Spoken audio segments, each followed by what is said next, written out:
All right, we will go ahead and get started. Hi, everyone. My name is Heidi Pendergast. I am the Oregon Director of the Healing Advocacy Fund, and we have partnered with Heroic Hearts Project to bring you tonight's webinar. We can go to the next slide.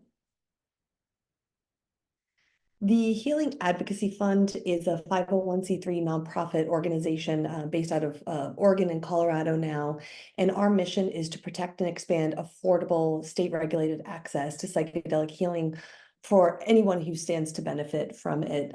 We got started just after Measure 109 passed here in Oregon and have been up and operational for over 3 years now, and are the main state-regulated access organization supporting operators on the ground, sharing lessons, and trying to ensure the success of state-regulated psychedelic programs here in the United States. I'm going to hand it over to Jesse Gould to talk and introduce the Heroic Hearts Project, and then I'll go over the agenda. Jesse? Thanks, Heidi, and thanks everybody for coming to this. And in case you're wondering, I'm in Washington, D.C. outside. We're here to advocate for FDA approval of MDMA. So gathering a bunch of veterans here. But yeah, I'm an Army veteran myself. I started Heroic Hearts Project in 2017, basically after my own issues with trauma and not finding any resolution through conventional medicine. Found myself in Peru at an ayahuasca center. And because of the benefits I received, I wanted to provide a framework of support for other veterans. So that's been our mission, connecting military veterans and their families. We also work with spouses to these modalities. Mostly to date, it's been international, but with the laws in Oregon, we've been able to work successfully there with psilocybin retreats. And that's the whole point of this. We just want to spread the education, let you all know what's available, what questions to ask, how we can help. And really, at the end of the day, we're trying to build community, and we want you all to be a part of that. And so we'll go into the nuts and bolts of that, but I'll turn it back over to Heidi. Thanks, Jesse. Next slide. And as people have questions, feel free to drop them in the chat here. You can do it while any of the speakers are talking. I'll be kind of collecting the questions and waiting for people to wrap up, and we'll try to get to as many questions as we can and stay on a little longer if need be. I'm going to provide just a brief overview of the Oregon Psilocybin program. And then, like Jesse said, they're going to give an overview of the programs that they have, hear from some people who actually went through, some veterans who went through Oregon's psilocybin program, and talk about opportunities to get involved, and then we'll open it up to question and answer. Next slide. So Measure 109 passed in Oregon in 2020 with 56% of the vote. It was incredibly exciting, first measure of its kind to pass, and it ended up turning into the Oregon Psilocybin Services Act. So this is the codified law in the state of Oregon. The Oregon Health Authority is the regulatory body that actually regulates the program. So we are an advocacy education organization, and they're the ones who are tasked with implementing it. And they set up a training and licensing kind of infrastructure and system for psilocybin services. So everything within this program is regulated by the state of Oregon, from the mushrooms that are grown to the centers that you actually take the psilocybin at. Within Oregon, all psilocybin services must be done in a licensed service center with trained facilitators who went to state licensed schools and had kind of state approved curriculum. Again, this is really the first of its kind, and we've been working with Colorado as they're standing up their program to learn lessons from Oregon here. But the OHA has been the body that has been ushering that through. Next slide. So within Oregon's program, the framework for accessing services is a kind of four-step process. The first is an intake safety kind of assessment. The Oregon Health Authority has a lot of forms and things that you need to fill out about kind of your background, who you are, your intentions with this program. And you have to meet with the facilitator, and a facilitator has to kind of agree to work with you, and you have to agree to work with them. And there's a few qualifications and exclusions with the program, which I'll talk about in just a minute. But the safety assessment is just making sure that this is the right fit for you to be able to move forward. The next thing is a preparation session. And this is where you really set your intention. You say kind of why you're going to access psilocybin therapy. and develop a safety plan and support plan with your facilitator. The next is an administration session. This is when clients actually consume the psilocybin. This can be done, and all of these can be done either individual or as a group session, which the Heroic Hearts will talk a little bit about as well, because they've done more groups, but it is also available individual sessions here. And the licensed facilitator will sit with you for the duration that the psilocybin is active in your system. And if you take a full dose, it's a minimum of 6 hours that you must stay, and that person has been trained on how to work with you and how to support you through that process. The last step is integration, where you process what you just went through. Within the Oregon program, this is optional, but we know it's incredibly, incredibly important. And a lot of folks do not only do one session and then continue to do integration, either with group sessions or therapists, to really support integrating the lessons and things that came up during their administration session. But the first 3 here are required in the state of Oregon to do each of these steps sequentially. Next slide. So eligibility, who can access this program? So you need to be 21 years of age or older. There's no residency requirement. So if you're in California or if you're in another state, you are welcome to come to Oregon, and many people have over the past year since the program has been up and running. It does not require a prescription or medical diagnosis, though oftentimes facilitators will ask you information, and sometimes there are referrals that are necessary from individual facilitators. Just to make sure that, if you have cardiac issues, you're kind of fit to be able to do this. And they really try to support clients in feeling comfortable and ready for this and understanding their medical and mental health backgrounds. So there are a few exclusion criteria for this program, which is if you've taken lithium in the past 30 days, you will not be able to access services. Also, if you're having thoughts of causing self-harm or harm to others, this is an exclusion criteria. And last, if you have been diagnosed or treated with active psychosis, at this time you will not be able to access services. Again, additional service centers or providers have some additional criteria, or just given their own training and skill level, communities that they work with, or they're not able to support as much. So it's really on a facilitator and service center level. Next slide. So to date, in the Oregon program, which just launched in May of last year, approximately 4,000 clients have been served. And if you talk with any facilitator, it's been incredible to hear the reasons people are coming, the results that they're seeing. People are receiving a lot of healing, and it's been a pretty impactful program to date. There's over 300 licensed facilitators and 29 licensed centers throughout the state. So the program is really up and running and available here to support folks. With that, I'm going to hand it over to Jesse to talk more in depth about Heroic Hearts project. Thanks, Heidi, and thanks for going over all that. I'm going to start off with fellow Oregonian residents who have gone. They're in our first retreat in Bend, Oregon. They've helped us out since then. And, I'm going to say this word a lot, community, because that's what it's all about. And the framework of this is psychedelics are just a tool, right? And the biggest part of how you use a tool and what you then later incorporate that into your life is the biggest part. That's called integration. And community is such a big part of that. And that's what we're really trying to establish. One, access to more effective medicines like psilocybin, but then 2, a network, a group, a community that you can plug into that will have other resources, that'll have continued support, that will also hold you accountable when we all need it the most, because it's not magic by any means. Life's still going to be hard. Life's still going to come at you.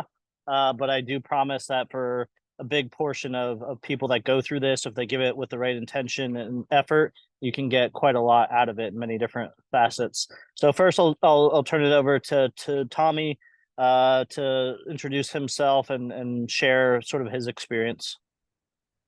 Hey, Jesse, thank you so much. Hey, everybody, it's really great to see a few familiar faces too in the attendees. So it's awesome to see a lot of people here. My name's Tommy Wisdom. I'm a Marine Corps veteran. flew attack helicopters for the Marine Corps and was in from 2005 to 2014. And my kind of journey towards psychedelics was really not understanding how to get myself unstuck, and spending a lot of my adult life, including a period, of my time in the military, just feeling stuck and not knowing what was, wrong with me. And it took a really long time, and it took a really good therapist to recognize that, maybe this psychedelics were something that would be beneficial to me.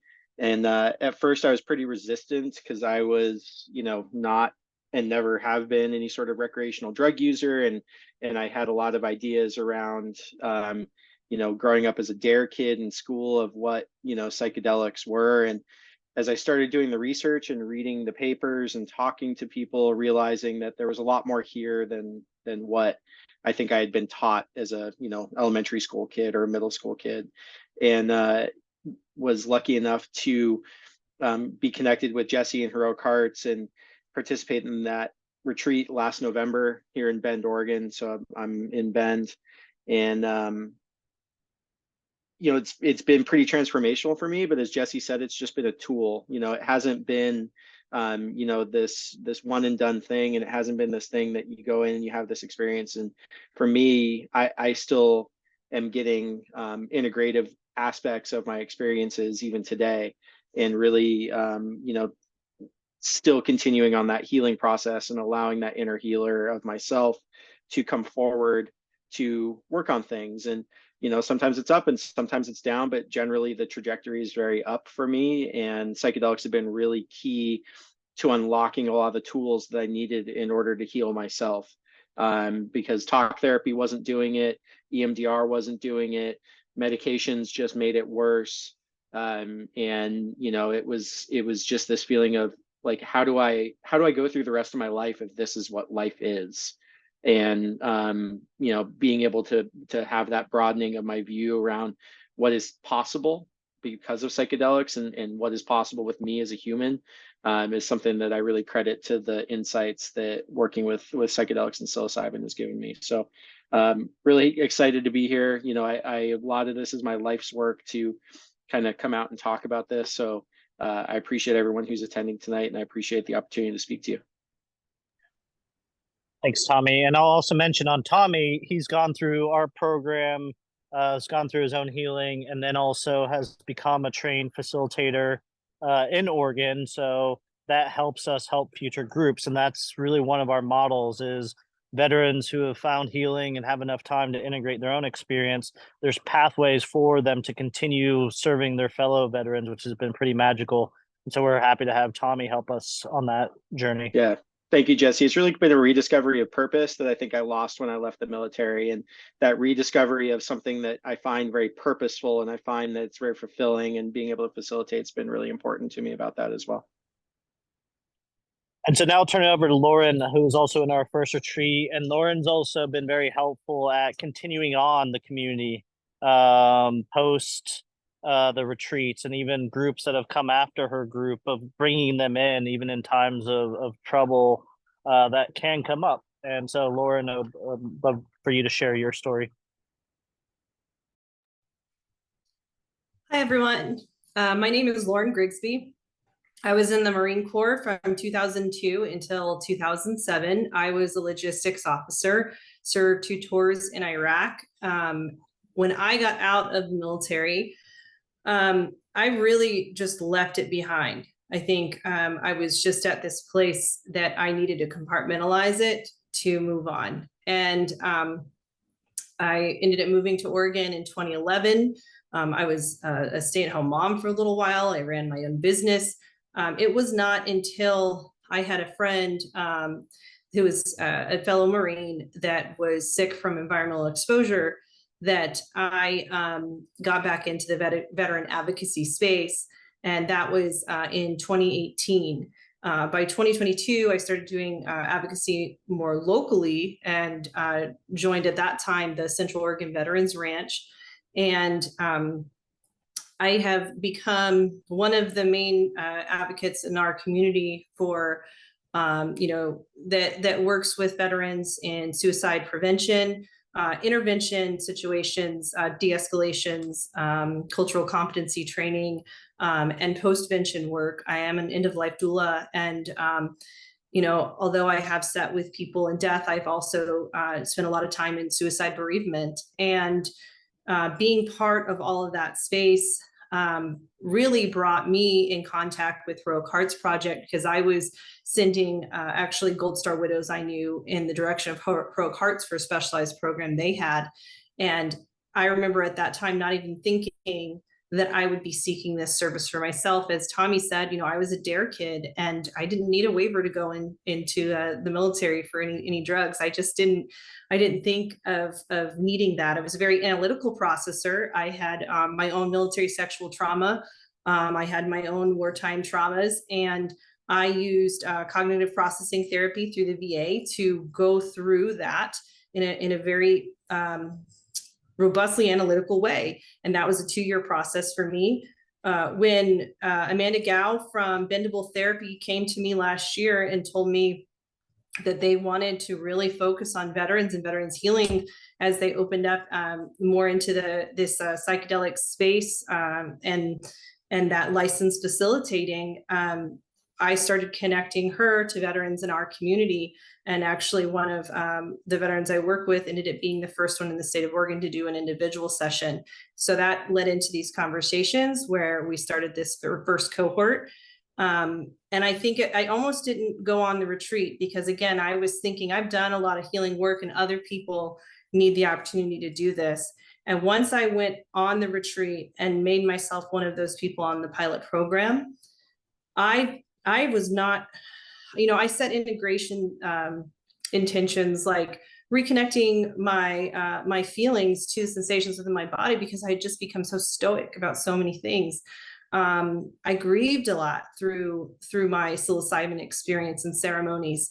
I felt immense gratitude. I felt an immense amount of weight lifted off my shoulders. I don't think I fully recognized how much I was holding in my body, unmourned grief over the years of things I had experienced, because we become so good at being resilient. And telling ourselves, oh, we've healed this, or we've figured this out. And what's really happening is we've compartmentalized that and hold it in our bodies. So that, healing soul injuries, healing moral injuries, releasing unmourned grief, these things are so important. And if you submit to plant medicine in this way, it allows that process to start. But as everyone has said, the integration continues.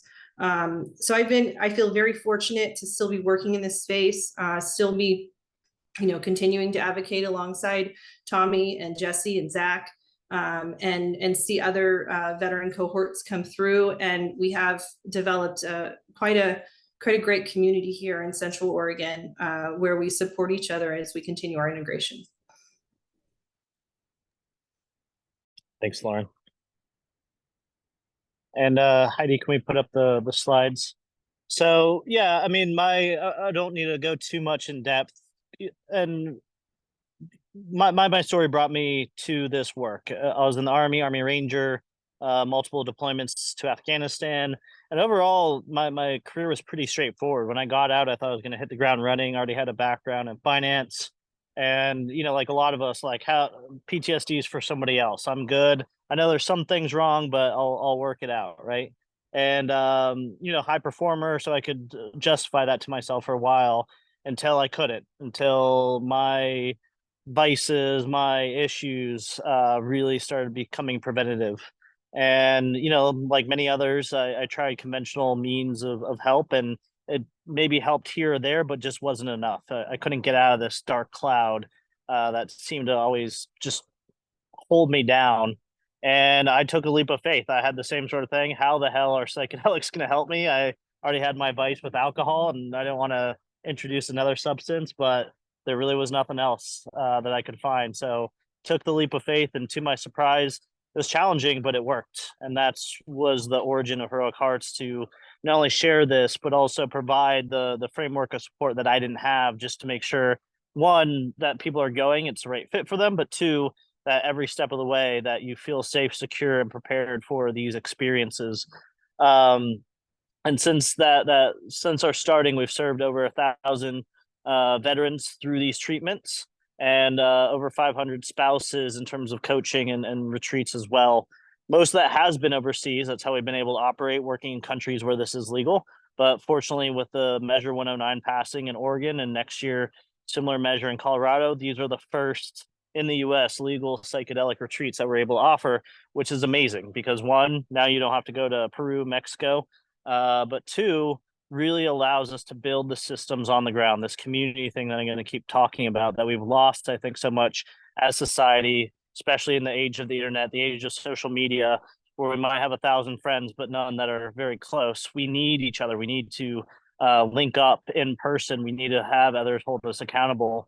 And we also just need tools that help us get past these big mental health issues that a lot of the current treatments are just not doing to measurable means, but we are seeing that with psychedelics.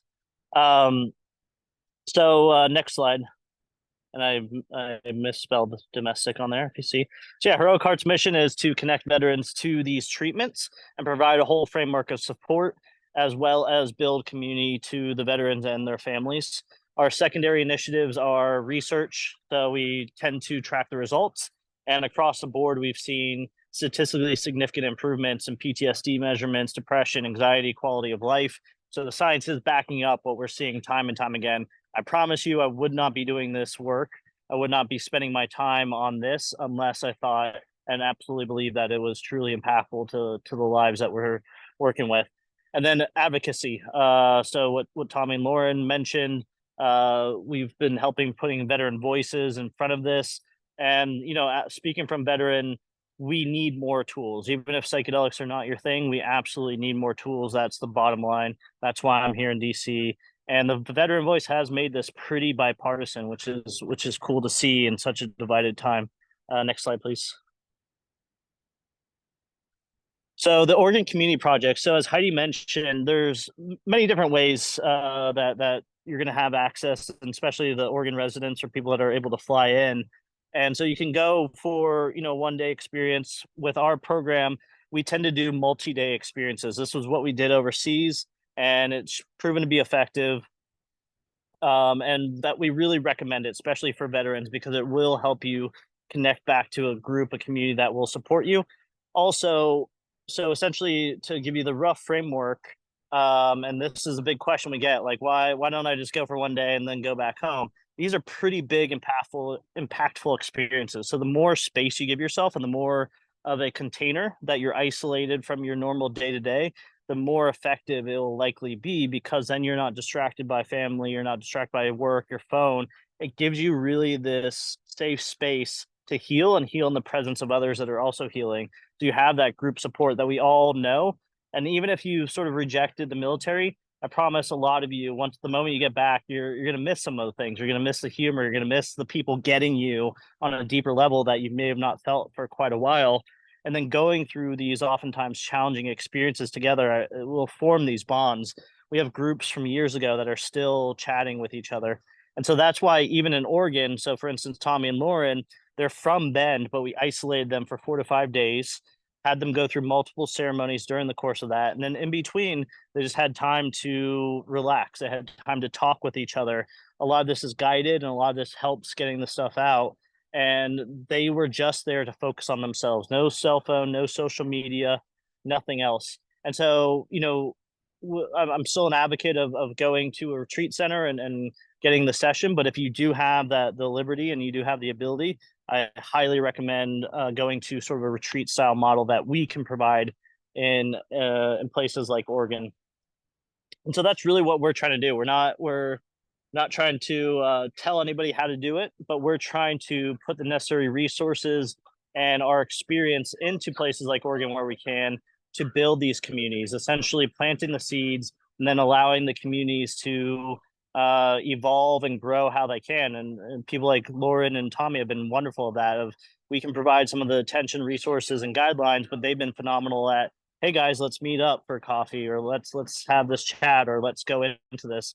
And that just has so many downstream effects, because then the family can get involved. People like Tommy can then become trained to do help other groups. There's all sorts of other training like meditation, yoga, all these things that will give you more tools for your tool belt to continue on this training. And so that's really what we're trying to stimulate in Oregon. And from our program standpoint, what it looks like, you come to us, you fill out the application, we do an assessment to make sure that it's safe medically. So we make sure that this is a good next step for you. And then we provide essentially about 4 weeks of support. You can go to the next slide. So what that support looks like: one-on-one coaching. Next slide, please.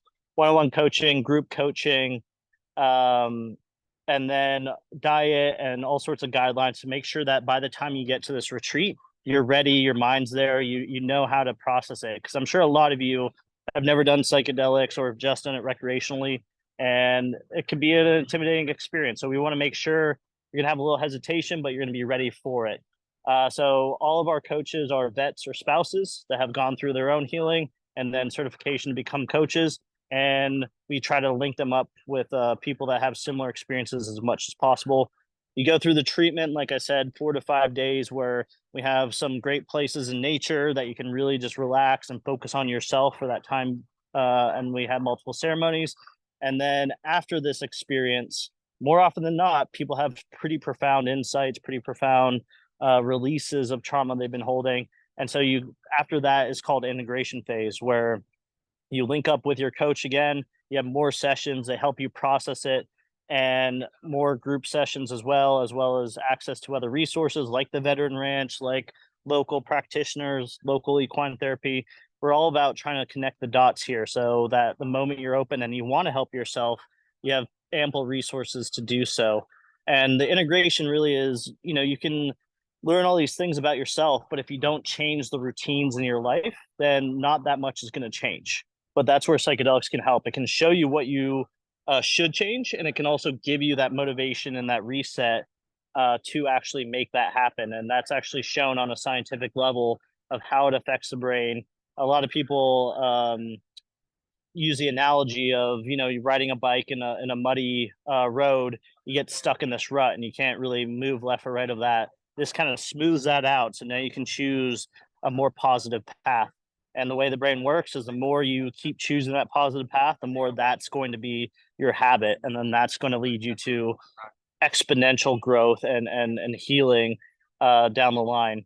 And so we really want to create these communities where it's more accessible to you, where you can go into the state of Oregon, there's going to be a group around you to help you out, and it's going to be as safe as possible with therapists there, with peers that and trust. And then that way, you can continue even without the psychedelic tapping into those resources. Next slide. So this is our community care model. And what we're learning more and more is that health is a holistic thing.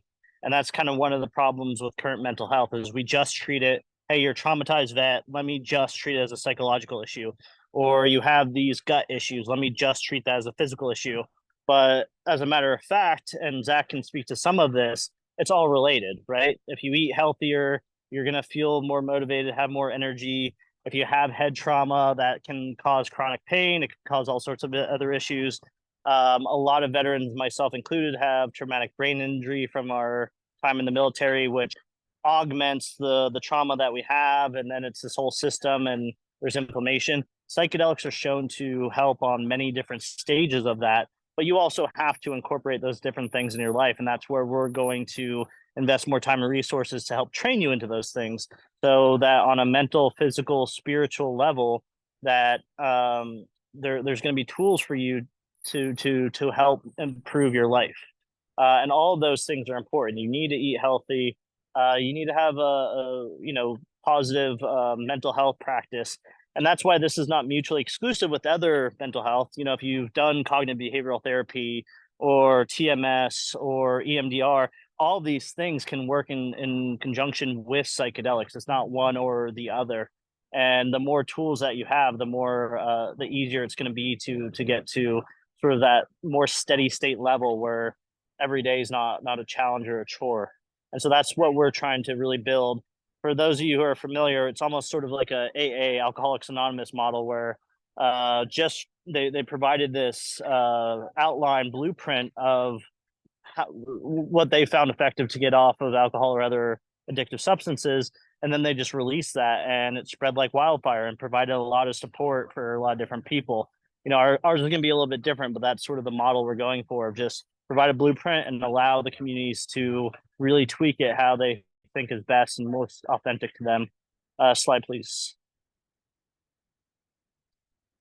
And so, like I said, and the communities, this is what is the exponential multiplier, is that we can help the families, we can help the person. You're going to make new connections. You're going to find people that you like, maybe some people you don't like, but they're all there under a supporting umbrella. And even outside of healing or that, you never know, what new jobs or what new help or support systems this can really align. And I will reiterate that I think this is what's missing in a lot of cases in modern society. We are communal animals, but we've lost sense and we've lost infrastructure to tap into that community. And I do think this movement with psychedelics is going to reinvigorate that, because that's where they've come from. This group therapy model, this continued care within the groups. And that's also bringing it back to Tommy, where we provide this pathway for those who have taken the time to focus on themselves. They want to become coaches. If they want to become facilitators, there's pathways for that. And then they can come back in and help future cohorts and really continue helping themselves and helping others as well, and giving purpose. Slide, please. And so this is the different sort of dynamics, healing, training, additional support. We're trying to really connect the dots. There's so many great veteran organizations that are already in existence, and we're not trying to, take the place of those, but we do think that this can be sort of that line that connects them all, where first step, let's get veterans over, some of the major mental health. And then there's all these other types of treatments, therapies, trainings that allow people to go off to the races. Next slide. And so, like I said, we're doing research projects as well. And to kind of give you the quick overview, and Zack can go a little bit more into this, some of the reasons why this works for people who are like, I don't get it. How is getting high going to help us? And there's a few different modalities, but I'll focus on psilocybin because that's the one that we have available in Oregon. But essentially, there's a few different ways, like I said, on this holistic way. So there is evidence that on a physical level, it can heal the brain to some degree. There's evidence showing increased plasticity, which means that different spots of your brain are working together. Neurogenesis, so creating new neurons. We're also doing some research of anti-inflammatory effects. So for a lot of us that were deployed or had head trauma, your brain body can get stuck in this sort of inflammatory feedback loop where you get stuck into hypervigilant states or stuck into hormone dysregulation. On a psychological level, the way it works when you're in a proper set and setting, which is what we provide, and when it's when there's the proper cues there, is it really puts our brain in this mode that allows it to self-heal. And so, yeah, there are hallucinations, but oftentimes those hallucinations are metaphors for traumas that we've been storing, and they're manifestations of our emotions, our traumas that are coming out, and allow you to process them in a way that would be very hard or inaccessible while not under one of these psychedelic treatments. And it allows this stuff to come up and you to tap into it oftentimes for the first time for many people. Because of the increased brain connections too, it allows us to be in this creative state, oddly enough, with regards to the trauma. And creativity is actually a quite powerful tool in reframing or repurposing trauma to where you view it in different ways. And so that's the commonality of what we often see with veterans, where one, they'll realize a certain thing that they thought they processed or they didn't even know was bugging them. They'll be able to sort of revisit that and see it in a different light, or actually refile it to where it's no longer dragging them. Or they'll also be able to see their lives almost from a third party perspective and continue on with that dynamic, to where then things that normally trigger them, it gives them that momentary pause to where they can get out of that situation or incorporate tools to where they don't fall into that as much. there's something called the default mode network, which is kind of that bike analogy that I mentioned, where we get used to doing things in certain ways, and even trauma, because that's our comfort level. So resetting that can help us create new pathways that are more beneficial. But it does take work. I will not promise you, or I will not say that this is easy work, but with the proper support, I promise you, anybody who comes to it and gives it their all can really get a lot out of it. And so that's kind of the overview of what we're doing. And the basis of our model is really just bringing group therapy, which we really think is effective, especially for veterans, these isolated retreat models, and then that aftercare after community, and in hopes that you all then continue to show up. You all become your own advocates and advocate for other people. So many of you, I promise you, just want to help the fellow veteran here. I promise if we got you all in a room, that would be sort of your first inclination. I've seen it time and time again. And so, but we also need to be selfish when it comes to our mental health. Like, we need to heal ourselves before we can give to others. And happy to answer any questions about that or what we've seen. I want to turn it over to Zack, my friend Zack Skiles, to discuss a little bit about his journey and go into a little bit about what he's seen, especially on the more professional level. Thanks, Jesse. Hi, guys. My name's Zack. I'm a former Marine and psychologist. I'm the resident psychologist with Heroic Hearts, helping out with training, education, research, really anything that we've got going on in our operations that needs assistance. I got invited into the psychedelic space as I was finishing up my doctorate in psychology, working with groups and psychedelic regiments in the underground in Mexico. So I was working at the VA at the time as a therapist. And on the weekends, I would be down in Mexico working with folks in groups, and kind of stayed within the practice. Did a postdoc at UCSF's Translational Psychedelic Research Program, working with different psilocybin trials, and slowly but surely moved into the Portland VA, where I was the lead therapist for their psilocybin and methamphetamine addiction trials, as well as the primary therapist for their group MDMA assisted psychotherapy trial. So I have slowly been working my way in different systems, and also more recently been just concentrating on the relationship, not only with veterans in our civilian communities and psilocybin services, but also our program here at Heroic Hearts and the VA itself. And kind of the services we can support in different ways of harm reduction and best practices, honestly, because we're actually a peer support model that's been operating in Oregon. So having a peer support model that the VA already knows kind of re-engages clients more reliably than other providers, and promotes greater treatment completion actually than any other provider, be it a doctor or anything else, is something that Heroic Hearts does very well, on top of integrating people into community. So that we call it reintegration in the clinical world. Peer support gets to walk multiple lines of being in clinical spaces and being in the community, helping out with different programs and resources, as Jesse was noting.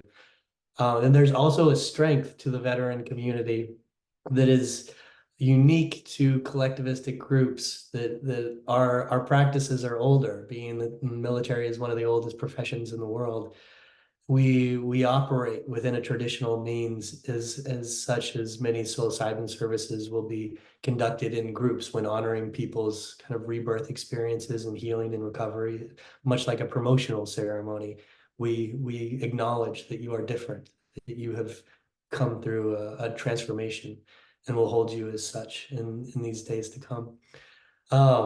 So when I'm thinking about this and seeing it happen in real time with Heroic Hearts and psilocybin services in Oregon, a lot of people are seeing it from multiple lenses of emotional corrective experiences. When you're looking at something that connects mind and body in a simultaneous experience that will expose you to past hardships, core experiences that have shaped you in different ways, that have challenged your resiliency. And it's been kind of a marker specifically for psilocybin as a medicine, a psychedelic medicine, unique to its experience to have both a physiological reaction that lessens any reactionary fear-based responses, along with mystical and meaning-making experiences. So you're actually fostering both physiological treatment and, wait for it, there is a mystical experience, so meaning making. So what we're talking about there is moral injury. So you have kind of a two birds with one stone aspect there that other psychedelics sometimes have a challenge in actually attaining. On top of that, we're looking at an individual practice. So as we talk about a kind of emotional corrective experience when it comes to the cognitive behavioral sense of exposure therapies, we also have a psychodynamic approach as well, where we're teaching men and women to fish. How is it that that internal experience, your psyche, brings up unconscious material that the body's been storing? How is it that you then work with that and allow it to process? I love the fact that Lauren was a death doula, or is a death doula. And I get called often a doodla, because there's this process of really allowing things to be released through the body to allow them to pass in many different ways. So in that practice, as we're hearing from the science, when a person's needs are fully met through the synaptic responses of a serotonergic psychedelic, where your dendrites are fully inactive and actually starting to grow because they're strengthening due to psilocybin. Your body has all its needs met. So the theory in humanistic psychology is that you go inward. How best do I attain a greater peak experience? By working on myself. What is it that my psyche has to offer here to continue to heal and recover? So we foster this process in the prep, dosing, and integration process by really just giving space to how a person feels to continue to stay open. What's coming up for a person? What kind of tools do you have to stay grounded and work with yourself? And allowing peer support and other coaches to really follow that process, offer help when they can, and really support people with community as they continue that integration process afterwards, because it doesn't end after three group sessions. It continues on, and it's one of the, I think, unique models that the VA could benefit from, actually, when we're talking about long-term psychotherapy and long-term integrative practices. So to that point, it's something that I really took heart in when I started up with Heroic Hearts and Jesse, is that we're moving into Oregon, not just like dropping people in and out. We're recruiting veterans that are from the towns that these service centers are in, people who know where the resources are, people who know where to get grounded and kind of how to grow a community and support people who then come in from out of town and might need some extra help. We're trying to do this as sustainably as possible, while cultivating a kind of individualistic recovery model within the collective. I'm trying to think if there's anything more with that right now, but that's kind of where I'm at. Excuse me, because I got a bit of a cold. Thank you so much, Jack, and thank you to all of our speakers, and especially Tommy and Lauren. Thank you so much for sharing your stories and for your advocacy. We're gonna open it up to questions. Jesse, unless you had anything to bookend this with, I'll go ahead. And we have some questions here in the chat. Let me just, I'm going to just spotlight our speakers here.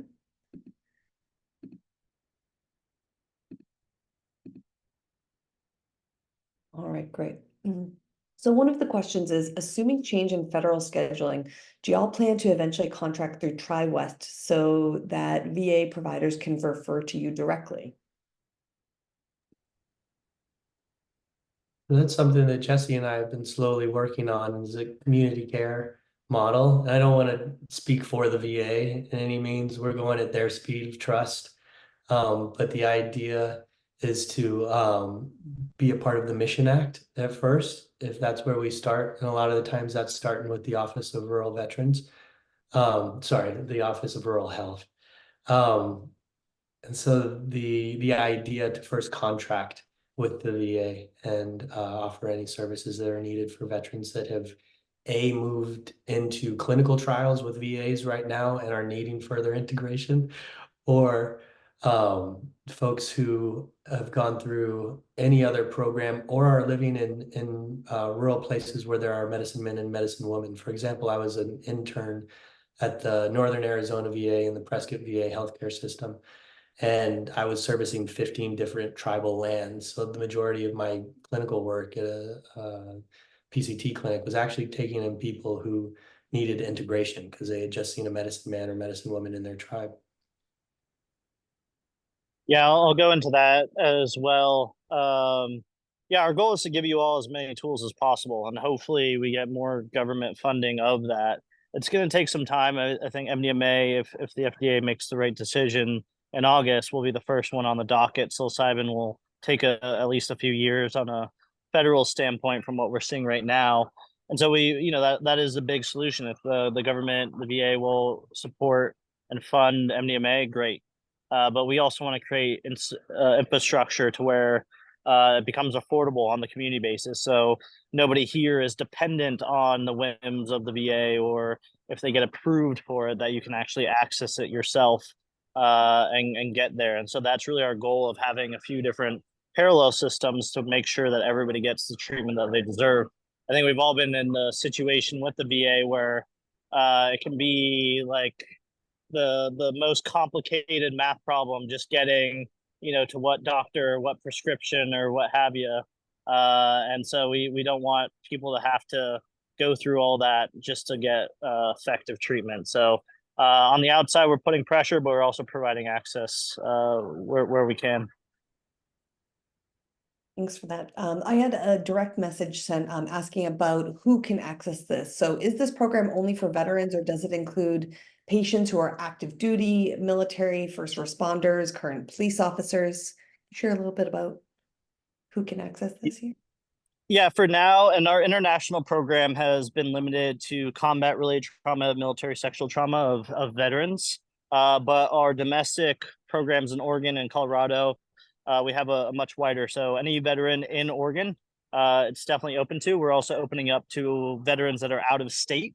We will give priority to Oregon veterans or the surrounding states, just because we are really trying to build the foundations of that community system. But it's if there's other people that are able to go to these retreats, that's great. Unfortunately, we can't really work with active duty right now, just because we don't want to be the thing that will ruin your pension or ruin your military career. It's just sort of the nature. We are trying to advocate for the change of laws around that, but we just have to work with what we got. And then we also have opened it up to first responders in Oregon currently. Hopefully, as we get rolling, we'll expand that. But then also spouses as well. So we're trying to increase access to as much as possible.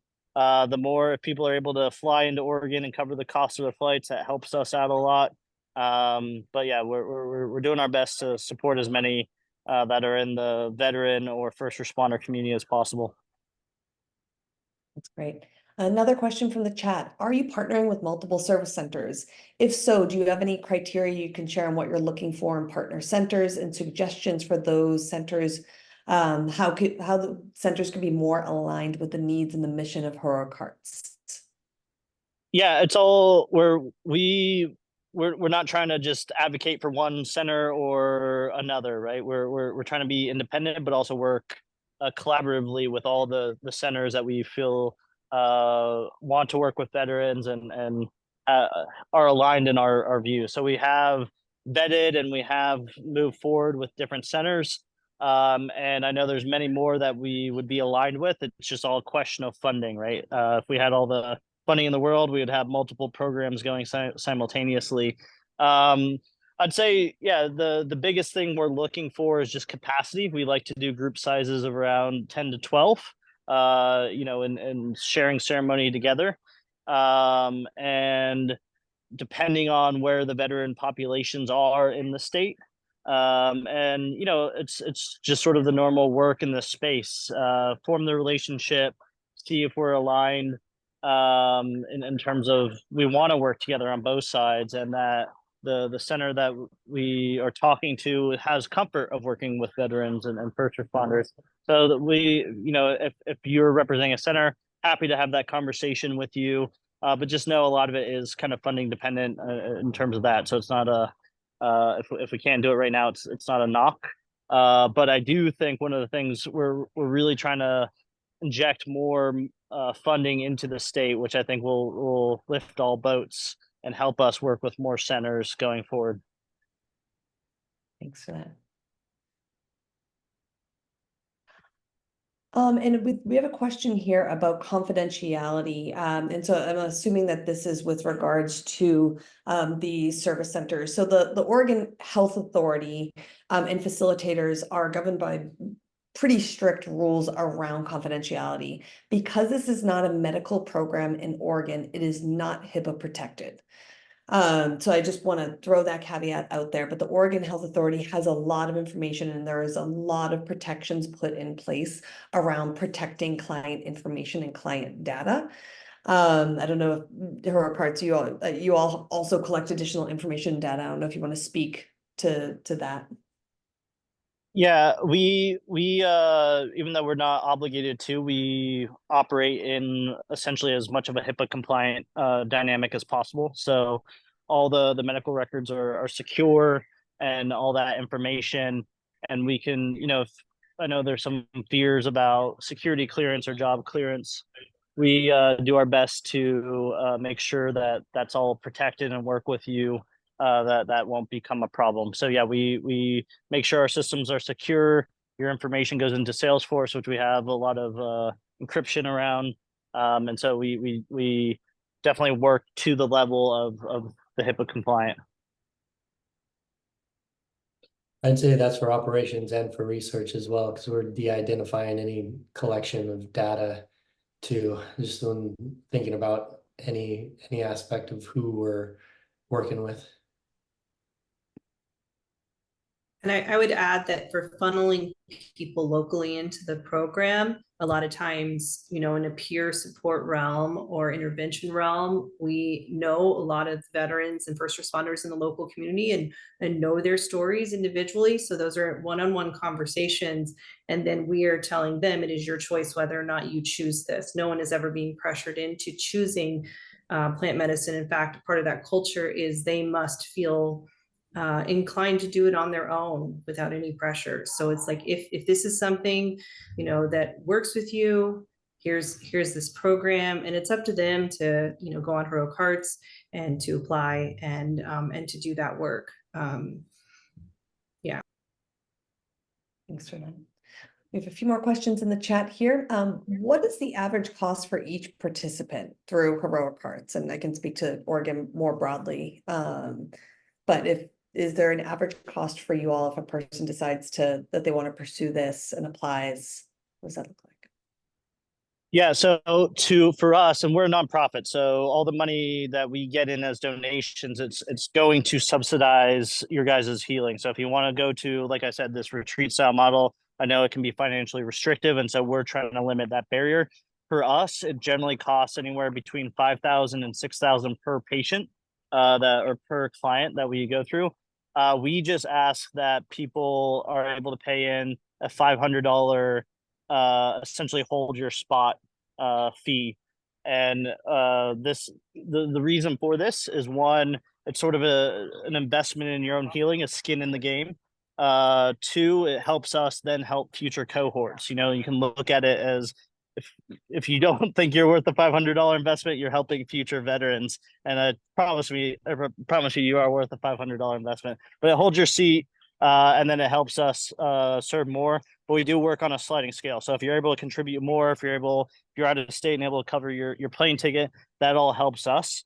But our goal is to get you this healing and not make it an extreme financial burden on you. So we will work with you, even if that $500 seems a little bit steep. But we've found that once people pay in a little bit, it also just gets their brain of like, hey, I'm committed to this and I am investing in myself.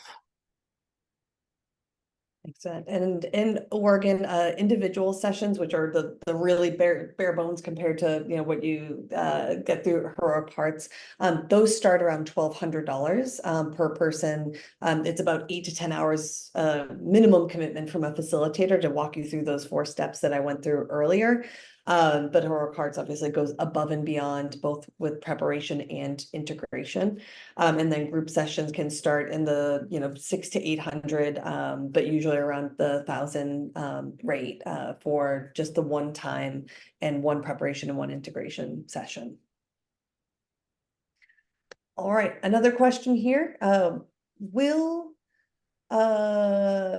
Sorry, just lost it here. Will California veterans and veterans from other neighboring states receive preference after Oregon veterans?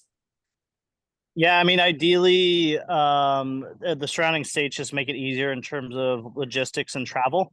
I don't know if we'll have like a specific thing there, but it will. Again, we're a nonprofit, so it's all going to be funding dependent. It's much easier to send somebody from California. It reduces the travel dynamic as well, which makes things easier. So we are working, and especially states where it's super easy, like Washington, like that's a driving distance.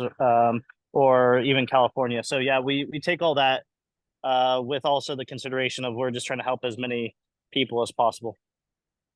Excellent.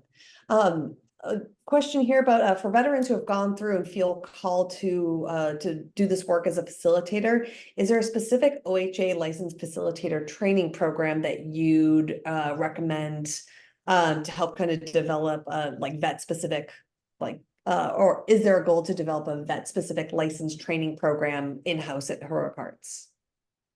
Yeah, whether in-house or working with existing models or having sort of an add-on to current programs, that is definitely in the works.